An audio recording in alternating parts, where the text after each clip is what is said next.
రోజుల్లో తనకు బహిరంగ క్షమాపణలు చెప్పాలని కవిత డిమాండ్ చేశారు. లేదంటే కోర్టుకు ఈడుస్తారని హెచ్చరించిన ఆమె వారికి లీగల్ నోటీసులు పంపారు. తనపై తన భర్తపై అసత్య ఆరోపణలు చేశారని మండిపడ్డారు. తాను హరీష్ రావుపై ఆరోపణలు చేస్తే బీజేపీ నేతలు ఎందుకు స్పందిస్తున్నారని ప్రశ్నించారు. అవినీతిపై అరెస్టులు ఉంటాయన్న సీఎం రేవంత్ రెడ్డి ఎందుకు చర్యలు తీసుకోవడం లేదని నిలదీశారు. మరోవైపు బీఆర్ఎస్ నేతలపై సంచలన ఆరోపణలు చేశారు. 10 ఏళ్లలో తాను ఒక్క రూపాయి కూడా లాభం పొందలేదని చెప్పారు. వాళ్లు చేసిన అవినీతిని తనపై రుద్దాలని చూస్తే ఊరుకునేది లేదని హెచ్చరించారు.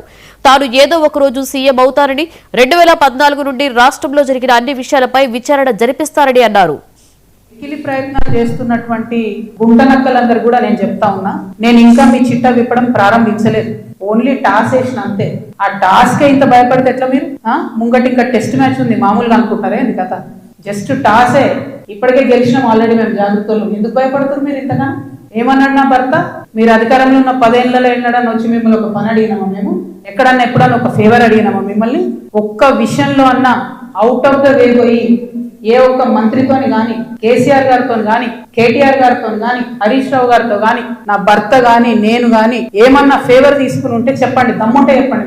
ఊరుకుంటుంటే తమాషాలు చేస్తున్నారు. మీరు వెకిలి ప్రయత్నాలు మానుకోండి. నేను మీ మీద చేసినటువంటి ఆరోపణలకు మీకు దమ్ముంటే, సిగ్గుంటే, ప్రజాస్వామ్యంలో ప్రజల మధ్యలో ఉండాలనుకుంటే జవాబు చెప్పండి. అంతేగాని నా మీద మొరిగేటటువంటి వాళ్ళందరినీ వదిలిపెట్టి ఏది పడుతుంది మాట్లాడితే నేను చూస్తూ ఊరుకుంటాను అనుకోవద్దు. నేనేం తప్పు చేయలేదు. బీఆర్ఎస్ ఉన్నటువంటి అధికారంలో ఉన్నటువంటి 10 సంవత్సరాలలో ప్రభుత్వం నుండి నేను ₹1 కూడా లాభం పొందలేదు. మీరు చేసినటువంటి అక్రమాలన్నీ నా మీద ఆపాదిద్దామని చూసుకుంటే నేను ఊరుకునే వ్యక్తిని కాదు. లీగల్ నోటీస్ పంపిస్తా ఉన్నా. నా భర్త పేరు పెట్టి కృష్ణారావు అనేటటువంటి ఎమ్మెల్యే గారు ఏదైతే ప్రెస్ మీట్ పెట్టినరో, మీరేమన్నా ఆల్తు ఫాల్తు social media channel T News అంటే శాటిలైట్ ఛానల్, మీరు ఒక పార్టీని రిప్రజెంట్ చేసే ఛానల్, కనీసం వెరిఫై చేసుకోరా? ఏది పడితే అది వేసేసుడేనా? వేరే వాళ్ళు వేస్తే వాళ్ళు ఊరుకున్నారేమో. నేను ఊరుకునేదాన్ని కాదు, ముందే చెప్తున్నాను. టీ న్యూస్ కి లీగల్ నోటీస్ ఇస్తున్నాం. 1 వీక్ లో పబ్లిక్ అపాలజీ చెప్పాలి బిడ్డ, పబ్లిక్ అపాలజీ. కోర్టుకి ఈడుస్తాం ఏమనుకుంటున్నారు. తర్వాత ఏలేటి మహేశ్వర్ రెడ్డి గారు, వీరికి కూడా నోటీస్ ఇస్తున్నాం, లీగల్ నోటీసు. 1 వీక్ లో మీరు కూడా తప్పుడు సమాచారాన్ని ప్రజలకు ఇచ్చినందుకు, నా భర్త గారికి నా యొక్క పరపతిని దెబ్బతీసే ప్రయత్నం చేసినందుకు నాకు పబ్లిక్ అపాలజీ చెప్పాలని మహేశ్వర్ రెడ్డి గారిని డిమాండ్ చేస్తా ఉన్నాను. అట్లానే మాధవర్ కృష్ణారావు గారిని మీరు కూడా 1 వీక్ లోపల అపాలజీ చెప్పాలి, లేకపోతే కోర్టుకి ఈడుస్తాం, కోర్టు నుండి క్షమాపణ చెప్పిస్తాం.